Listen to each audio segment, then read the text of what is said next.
mobateli mpate moko ya biyamba ya bolamuki auta ekolo Congo Démocratique akangami na kofunda makobuma mwana na ye moko na kokata ye kingo omokolo mwa misato moleki na petu na likwala na Congo Brazzaville. Bato babale basusu bakufaki na masasi na mobulu mobimaki lobi mpona likamboli yango mpe basusu libwa bazokaki.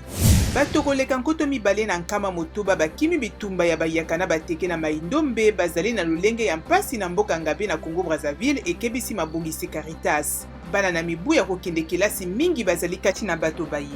Mokonzi ya Rwanda Paul Kagame ayebisi ba ofisier basilisi kelasi ete kobongisa kimia esengaka ntango mosusu bitumba. Akambaki lobi milulu ya bosilisi kelasi ya ba ofisier kama mitano na tuku motoba na Mwambe na etelo to Académie militaire ya Rwanda na Gako. Moi opposition ya Kenya Martha Karua oyo alongaki te mapunami bakonzi ya mboka asengi tribunal régional kozongela kotala mokano mwa Cour suprême ya ekolo na ye eye endimaki na septembre elonga ya William Ruto. Asengi bolukiluki bwa pole.